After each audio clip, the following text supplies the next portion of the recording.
This good-looking girl is Greta.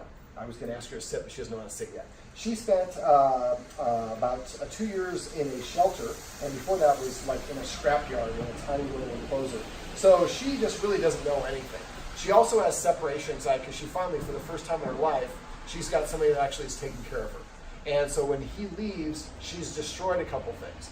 Now she bent her way out of a kennel, and a lot of my clients, when they have a dog that bends their way out of a kennel, their first response is, how can I find a stronger kennel? Well, your first response should be, the dog is telling me that I can't handle being in here, so we need to help the dog practice being in the kennel. Now, in this case, she hasn't really been being too destructive since then, so we're going to kind of forego the kennel for now, and in this video, we're going to show you how you can teach your dog to stay. I like to teach dogs to stay when they have separation anxiety because essentially they have no practice being alone. And so then when we're with them 24/7 and then we actually leave and go to work, they're like, I don't know how to process because I have no experience doing this. So what we do instead is I want to help the dog learn to stay, and I'll talk about how we teach the stay in a second. But then once the dog eventually has achieved this, then I can put her in a stay in the bedroom and I can come out here. Or I can put her in a stay and go to the bathroom really quick. The idea is to put her in a stay, practicing being alone, but while it's the easier version of alone, because I'm not completely alone. Somebody's in the apartment, they're just not in direct eyesight.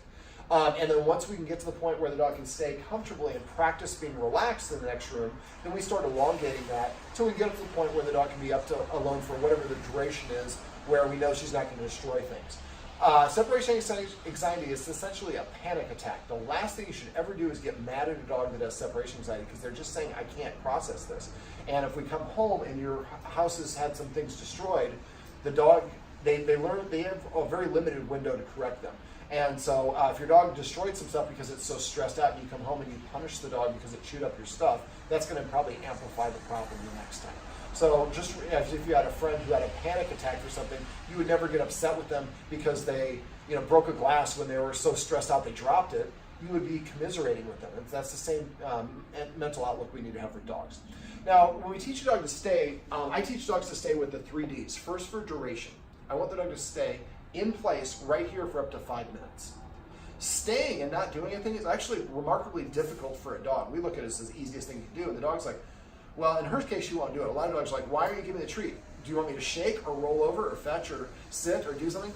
She doesn't know how to do those things yet. So I talked off camera about ways to teach the dog to do those things, and the guardian's going to reinforce those behaviors and get her to do them more and more often. But the stay, all she has to do is just stay and not move away. Now, we also need to come up with a release word. I don't ever like using the word okay because I know dogs that actually, that was their release word, actually end up killing the dog because you're saying with the dog on a leash and somebody's having a conversation says okay and the dog just jumps and gets clipped by a car. So I like using release, break, freedom, and parole are the 4 words that I use. But you can use vacation or anything. Any of those words resonate with you? Break, freedom, release. Release? Release is a pretty common one. So we use release. Now, once we've got our dog to stay for 5 minutes, only then are we going to start adding in distance. And then eventually we'll add in distractions.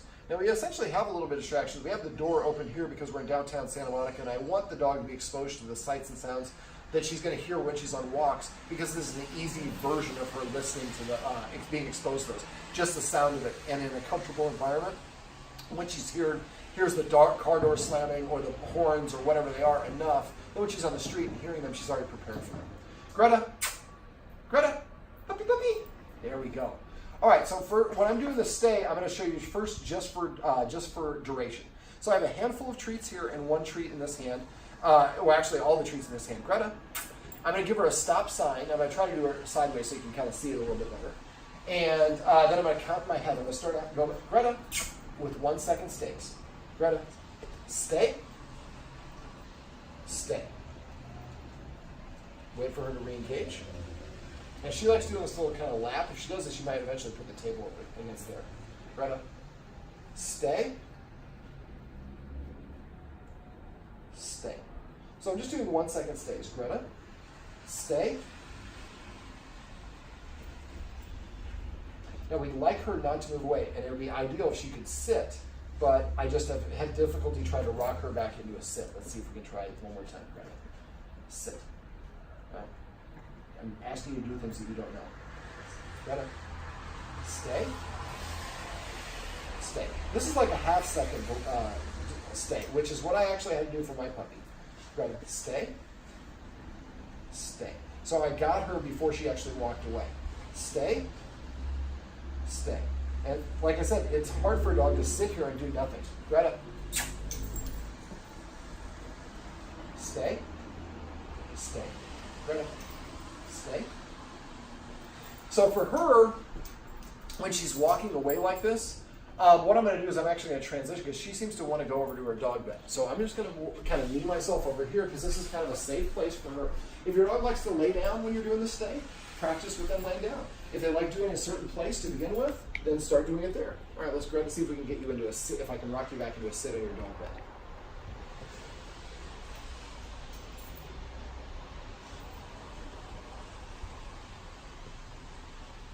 Sit. Sit. Right here, Greta. Sit. Sit. That's called a jackpot. So if a dog does something that's difficult, the first time they do it, you want to give them a lot of rewards. So they're like, what did I just do? How did I get all those treats? Greta, puppy, puppy. I keep on giving you the puppy calls if you had a good breeder. You probably did not. Let's see if we can get Cheetah to sit again. Sit. Look at that. Who's smart? This is transitioning into a sit exercise.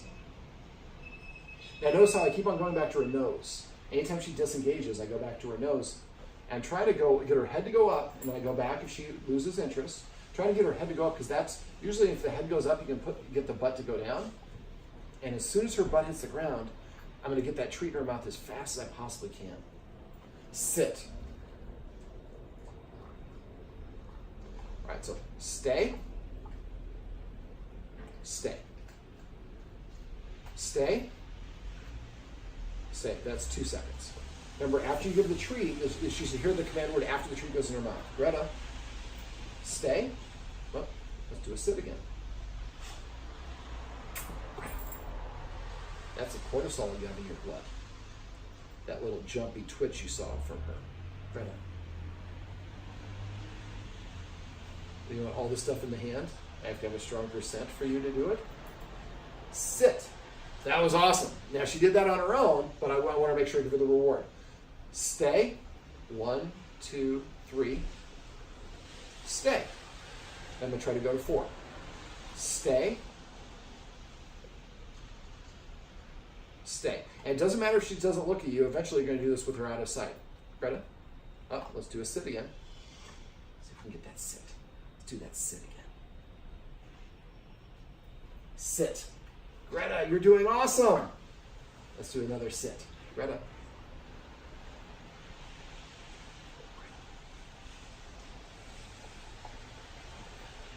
Sit.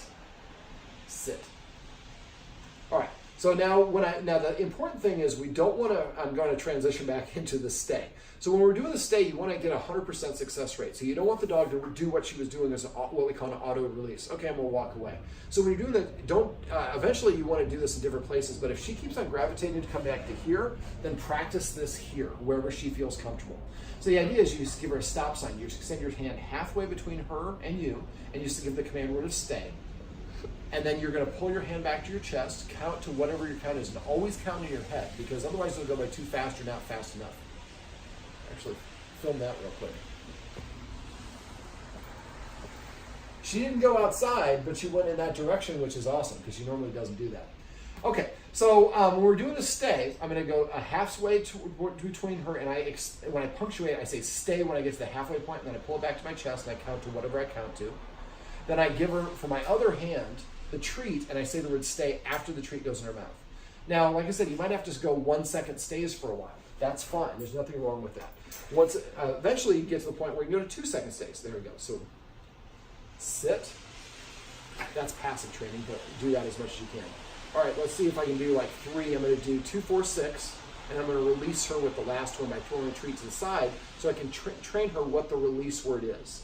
Now, when you do this, have the number of treats that you're going to do ahead of time, and maybe an extra or 2. Stay. Stay. That was 2 seconds. Stay. 1, 2, 3, 4. Stay. Greta. stay, stay. Now I want to release her. Now, of course, after she lays down. So what I'm going to do is I'm going to take a treat and I'm going to drop it over here when she's looking. And I'm going to say the word release when she licks it up. So if you're practicing, let's say you practice 3 times or 6 times or 12 times, however many times you want to practice, don't probably go more than like 12.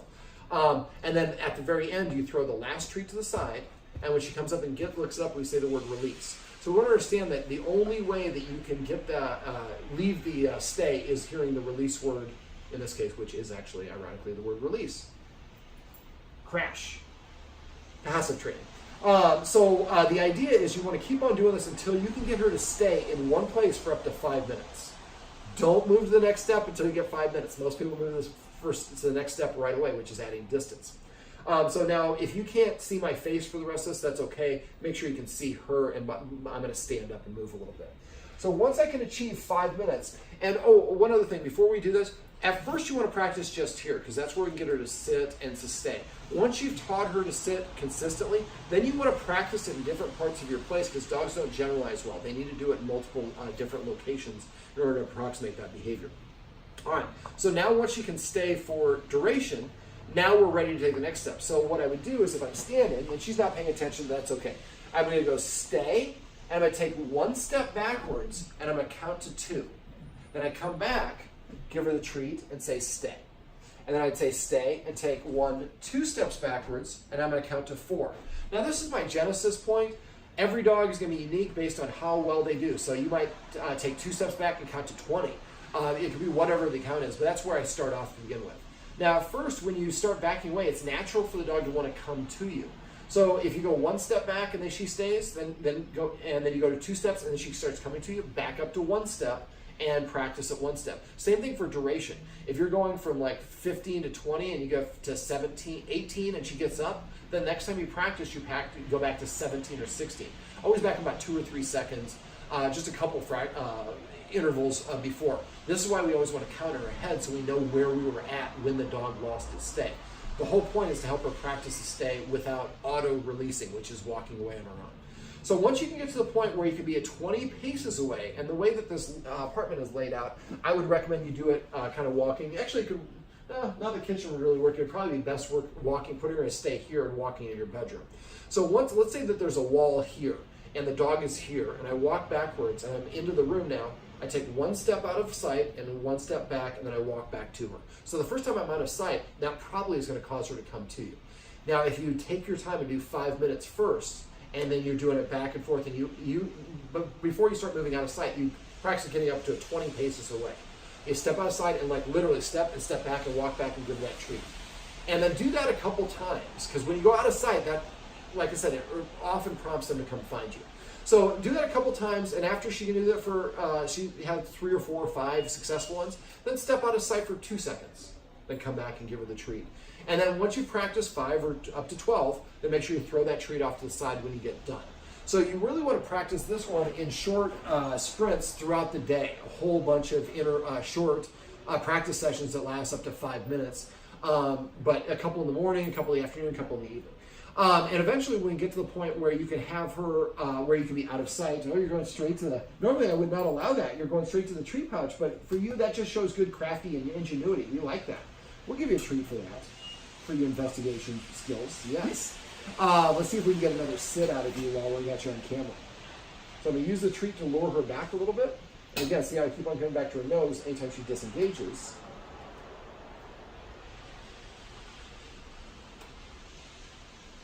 Sit. Now I did push very, very gently a little bit with the treat, and that rocked her back into a sit. But you see, as she's more comfortable with me, she's more relaxed. If a dog's not comfortable, it won't sit down because that puts them in a subordinate position. So if there's a new person and she won't sit, or a new experience, that's probably why, not that she's just being obstinate. So once we get to the point where it can be out of sight, we want to start elongating that. And once we get to the point where we can have her out of sight for like 5 to 10 minutes, that's when, and only at that point should we start trying to leave the apartment. Now, what a lot of people do is they leave, and I'm going to go a quick bite to eat, and then I'll be back. Sit. Passive training. You don't want to do that. At first, what I would do when you leave, leave and just go outside, like literally go out the door, let it latch and turn around, come back in immediately. So unlock it so you don't have to fumble with your keys. And so again, just the same thing. We're out of sight but out of the apartment. But again, for a fraction of a second to come back. And the dog should be in a stay when you do this. And then eventually stay and you leave the apartment for 2 seconds and 4 seconds. And it's helpful if you have a security camera so you can actually see if your dog auto releases. If it does, again, back up that step and practice again. But for her, it might be the point where you might have to go 15, 20 minutes, the max of in the other room before you start going outside. If you go outside and she immediately comes to find you, keep on elongating, having her practice being in the other room when you're in here watching TV or eating a snack or whatever it is. Try to get more and more situations where she practices being alone. But the most important thing about being alone is being calm when they're alone. A lot of dogs help the dog practice being alone and they're panicking, they're freaking out, they're bending the kennel or chewing stuff up. Well, that's the behavior they're going to continue offering. What we want is this sort of energy, nice and relaxed and confident in what she's doing, and practicing being alone for longer and longer periods of time. So when you go to the bathroom, put her in a stay, go to the bathroom. Put her in a stay, get a drink of water. Put her in a stay, go smoke a cigarette. We don't smoke cigarettes, but whatever it is. And we just want to make those progressively longer and longer. You might even start a little chart. So you write down exactly how long each time is, so you make it progressive. And again, anytime she fails, back up a step. Now, once you can get to the point where you can have her stay for, maybe up to 15, 20 minutes outside of line of sight, that's when you can start incorporating a stay with distractions. Now, a great place to practice that would be in the hallway without any hustle and bustle out there, or right here on the deck. Now, the deck is going to be harder, so I would try to achieve it out in the hallway and start adding some distance. And you'll play around with the elements. In the hallway, maybe you start doing distance right away. You can have her practice while she's in the hallway and you back away into the apartment, or have her in the hallway and you walk down the hallway and eventually around a corner and stuff like that, where she practices being alone outside.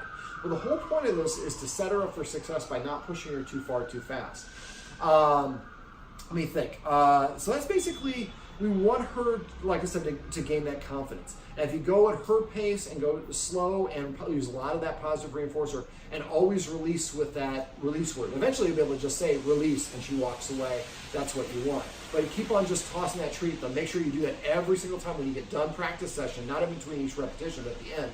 Throw that treat about 2 feet to the side so she has to get up and walk 1 or 2 paces away. Let her have the treat, and then at that point you're done. And if you can, try to play with her a little bit or rub her favorite spots so it's a positive experience. Now, if you get frustrated or the dog starts getting frustrated and she's not doing well, try to get a good one in if you can, but if you can't, just stop. We don't want her to have a negative association. Yeah, last time we tried to practice stay, you got really upset and I was frustrated, so I don't want to do that again. That's why after each time, if we can, we want to play ball, roll the ball, or give her a little belly rub, or what are the things that she likes to do, so she has, not only does she have boosted self-esteem and confidence because she did it right, but also because something pleasant happened at the end of that she enjoyed.